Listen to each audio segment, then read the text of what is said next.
आज मैंने बनाई है छोले और लोबिया की सब्ज़ी। कुछ ट्विस्ट दिया मैंने अलग से। छोले तो हम लोग अक्सर बनाते ही हैं, तो सोचा कुछ और अलग बना जाए। तो मराठी में हम इसे कहते हैं चौड़ी, और इंग्लिश में आप कह सकते हैं लोबिया और ब्लैक आई पीस। इसमें ना बहुत सारा प्रोटीन होता है, हाई फाइबर होता है। ये हार्ट हेल्थ के लिए अच्छा है और ब्लड शुगर को भी मेंटेन करता है। इसमें आयरन और फोलेट की मात्रा बहुत ज़्यादा होती है। शाम का समय था, बच्चों को भी बहुत भूख लग रही थी और बहुत ही बाहर बारिश का मौसम था। तो मुझे लगा कुछ थोड़ा हल्का सा मसाले वाली सब्ज़ी बनाई जाए जो रोटी के साथ खाने में अच्छी लगे, और बच्चों को भी बहुत पसंद है। तो कल रात को ही मैंने ये सारी चीज़ें भिगो के रखी थी। ये दोनों एक एक कप है। आप चाहे तो इसकी मात्रा कम ज़्यादा कर सकते हैं। तो ये अच्छे से भीग चुका है और अंदर से बहुत ही सॉफ्ट है, तो इसलिए इसे पकाने में भी ज़्यादा देर नहीं लगेगी। साथ ही में मैंने यहाँ पर 2 प्याज, 2 टमाटर और अदरक लहसुन छोटे छोटे बारीक टुकड़ों में कट कर लिया है। तो चलिए बनाते हैं फटाफट से इसकी सब्ज़ी। सब्ज़ी को ना डायरेक्ट कुकर में ही बनाने वाली हूँ, ताकि समय भी कम लगे और फटाफट से बन जाए। तो जब हमारा तेल अच्छे से गर्म हो जाएगा ना, तब हम इसमें डालेंगे राई, जीरा और ये अदरक लहसुन के टुकड़े। जब जीरा और ये अदरक का अच्छे से खुशबू आ जाएगी ना, तब हम इसमें डालेंगे ये बारीक कटा हुआ प्याज। प्याज को हम अच्छे से ब्राउन कलर आने तक भूनेंगे, ताकि जो प्याज का कच्चापन है वो दूर हो जाए। अब इसे हल्के हाथों से हम मिला लेंगे, ताकि प्याज हर जगह से अच्छे से पक जाए। जब ये हल्का सा भुनने लगे, तब तक इसे 5 मिनट लगेंगे। तब तक मैं आटा गूंद लेती हूँ, क्योंकि हम लोग रोटी बनाने वाले। ये नॉर्मल गेहूं का आटा है, तो मैं 2 ग्लास भरकर गेहूं का आटा ले रही हूँ। और इसमें हम डालेंगे थोड़ा सा नमक स्वाद अनुसार, क्योंकि फीकी रोटी अच्छी नहीं लगती है, तो थोड़ा सा मैं नमक डालती हूँ गूंदने से पहले। और हम इसे अच्छे से पानी डालकर गूंद लेंगे। बहुत कड़क आटा नहीं लगाना है और ज़्यादा पतला भी नहीं रखना है। हम मीडियम कंसिस्टेंसी मेंटेन कर कर आटा अच्छे से मुलायम होने तक गूंद लेंगे, और हल्के हाथों से चला लेंगे बाजू में, क्योंकि हमारा ऑनियन थोड़ा ब्राउन हो चुका है। अब इसमें हम डालेंगे सारे बारीक कटे हुए टमाटर। इन टमाटर को भी हम अच्छे से भून लेंगे, ताकि अच्छे से गल जाए। टमाटर थोड़ा पकने में टाइम लगता है, इसलिए आप थोड़ी सी हल्दी इस समय डाल सकते हैं, क्योंकि हल्दी डालने से ना टमाटर जल्दी से गल जाते हैं और ज़्यादा समय भी नहीं लगता है। ये आप छोटी सी टिप समझ लीजिए। मैंने इसमें लगभग आधी छोटी चम्मच इतना हल्दी डाला है। अब हम इसे अच्छे से मिला लेंगे। जब भी मैं किचन में कुछ काम करती हूँ ना, तो मेरी बेटियाँ अक्सर आकर मुझे हेल्प करने की कोशिश करती है। और स्पेशली जब मैं रोटी बनाती हूँ ना, तब तो आते ही आती है, क्योंकि थोड़ा सा आटा उनको खेलने के लिए चाहिए होता है, और साइड में वो भी रोटी बनाने लगते हैं। उनके जो खिलौने में बेलन चकला सब लेकर आते हैं, और किचन में नीचे बैठ के अच्छे से बेलने लगते हैं। अब मेरी छोटी बेटी मुझसे आटा पूछ रही है, और मैं उसको मना कर रही हूँ, फिर भी वो मुझे थोड़ा देने के लिए रिक्वेस्ट कर रही थी। तो मैंने उसे भिजाने के लिए थोड़ा सा दे दिया है। बट वो किचन में मेरे साथ मेरा पूरा खाना बनाने तक मेरे साथ ही थे। जब तक मेरा आटा गूंद कर होता है, तो मैं पैरेलली सब्ज़ी के ऊपर भी ध्यान दे रही हूँ। हल्के हाथों से बीच बीच में उसे चला रही हूँ, ताकि टमाटर तले में से जले ना। और हम जब किचन में होते हैं, तो बच्चों की पढ़ाई, उनका खेल कूद, सारा कुछ मैनेज करना पड़ता है।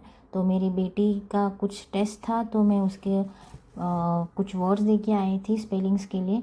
तो वही वो बता रही थी कि मैंने अच्छे से सब कर लिया है। तो चलिए, हमारा यहाँ आटा गूंद कर हो चुका है। अच्छे से मैंने आटा लगा लिया है, और ऊपर से हल्का सा तेल का हाथ लगाऊंगी, ताकि आटा चिपचिपा ना रहे। तो हम इसे ढककर अभी छोड़ देंगे 5 मिनट तक, ताकि हमारी सब्ज़ी भी पैरेलली हम कर सकते हैं।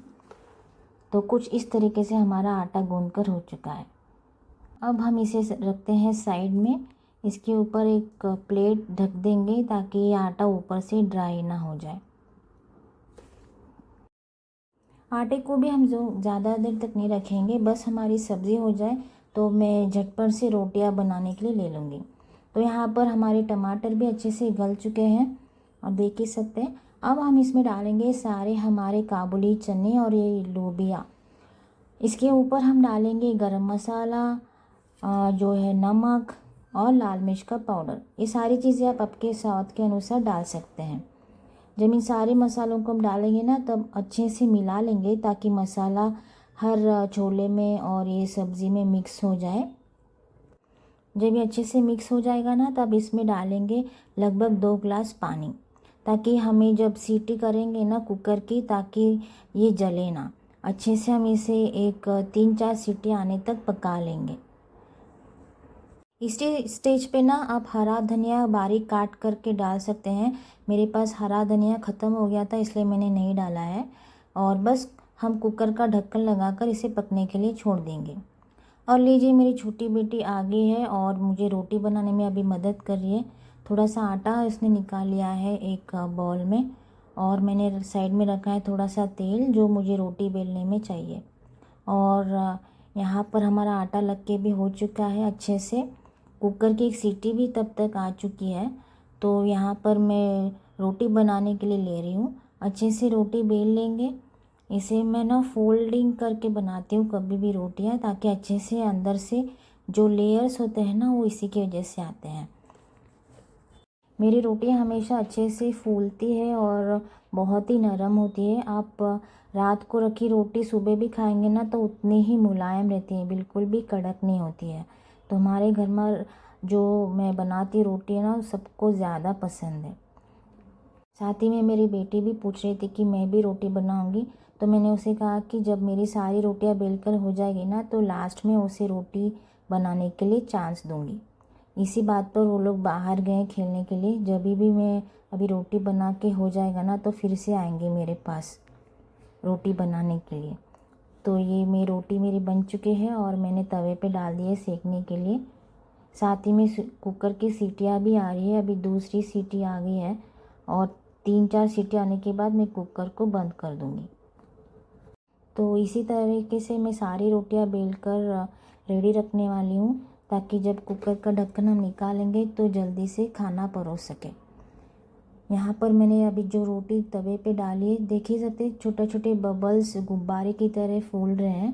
तो यहाँ पर मैं हल्के हाथों से तेल लगाऊंगी। तेल का ज़्यादा इस्तेमाल नहीं करेंगे रोटी सेकने के लिए, बस हल्के हाथों से लगाएंगे ताकि रोटियाँ अच्छे से क्रिस्पी रहे और अच्छे से खाने में भी मज़ा आए।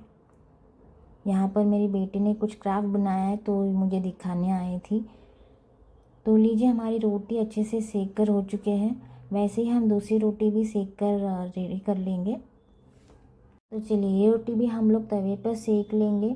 अच्छे से इसको एक बबल आने दीजिए। पहली रोटी जब डालते हैं आप, जब हल्के से आपको ऐसे बबल्स दिखाई दे तब हल्के हाथों से तेल लगाकर उसको दूसरी तरफ पलटे और फिर उसे भी तेल लगाएं। इस तरीके से आप सारी रोटियां बनाएंगे तो आपकी रोटी कभी भी कड़क या एकदम ड्राई नहीं रहेगी, बहुत ही मुलायम रहेगी और खाने में भी अच्छी लगेगी। और ध्यान रखिएगा कि रोटी कहीं से भी कच्ची नहीं होनी चाहिए। कई कई बार ना किनारों में भी कच्ची रह जाती है, तो आप रोटी को फोल्ड कर सकते हैं। फोल्ड करके दोनों तरफ अच्छे से सेक लीजिएगा। मेरे बच्चों को ना रोटी और सब्ज़ी खाना बहुत ज़्यादा पसंद है और लंच बॉक्स में भी वो हमेशा रोटी पैक करके देने के लिए बोलते रहते हैं। जब भी मेरे पास टाइम रहता है तो मैं रोटी बना कर देती हूँ, नहीं तो उनको चावल खाने में बहुत ही बोरिंग लगता है। तो ये रोटी भी हमारी अच्छे से सीख कर हो चुकी है। मुझे लगा था थोड़े किनारों में और पकना बाकी है, तो मैंने इसे फोल्ड कर कर अच्छे से धीमी आंच पर इसे सीखने के लिए रखा था। तो ये भी अच्छे से सीख चुकी है। आप देख ही सकते हो कहीं कहीं ब्राउन ब्राउन कलर दिख रहा है, उसका मतलब अच्छे से पक चुकी है। तो चलिए रोटी भी अभी निकाल लेते हैं और सारी रोटियां इसी तरह से हम बेल लेंगे।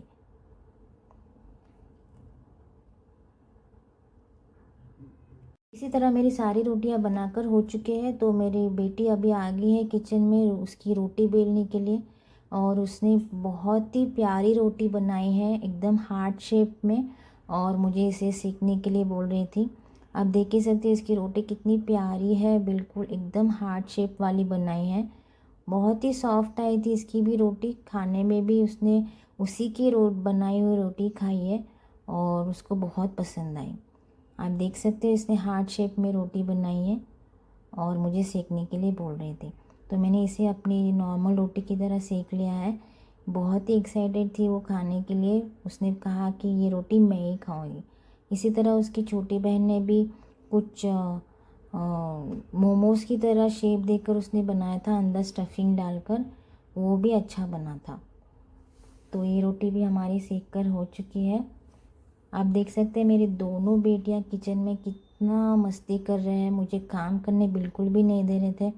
और साइड में उनका अलग सा ही सेटअप बना के रखा था रोटी बेलने के लिए, और मेरे बिल्कुल पीछे ही खड़े थे। और ये देख सकते हैं आप उनका रोटी बनाने का प्रोग्राम कैसे चल रहा है। तो यहाँ पर मैंने उन्होंने बनाई हुई रोटियाँ भी सेक ली थी और बहुत ही अच्छी बनी थी, आप बिलीव नहीं करेंगे। तो चलिए, हमारी सब्ज़ी भी यहाँ पर बनकर हो चुकी है और कुकर की सीटी आराम से निकल चुकी है। और यहाँ पर हमारी सब्ज़ी आप देख सकते हैं कितना अच्छा रंग आया है इसका। इसे अच्छे से हम मिला लेंगे। आप चाहे तो इसमें आलू भी डाल सकते हैं, बट हम लोग ज़्यादा आलू नहीं खा रहे हैं, सब लोग डाइट पे, इसलिए तो ये सब्ज़ी को हम अच्छे से मिला लेंगे और एक बार चेक कर लेंगे कि ये अच्छे से पके या नहीं। देखिए आप, ये हमारे काबुली चने और ये चौली अच्छे से पक चुकी है, खाने के लिए बिल्कुल तैयार है। और इसमें हम डालेंगे लास्ट में ये इमली का पानी। अब हम इसे अच्छे से मिला लेंगे। हमारी गर्मा गर्म सब्ज़ी एकदम लाजवाब तैयार हो चुकी है। इसे हम परोसेंगे गर्मा गर्म रोटी के साथ, और एक ककड़ी, प्याज और नींबू रखना ना भूलेगा। तो आशा करती हूँ कि आपको मेरी रेसिपी पसंद आई होगी। बहुत ही सिंपल है, ज़्यादा मसाला भी मैंने इसमें ऐड नहीं किया है और खाने में उतने ही टेस्टी है। ज़रूर ट्राई कीजिएगा और मुझे कमेंट सेक्शन में लिखना ना भूलेगा। Thanks for watching, bye.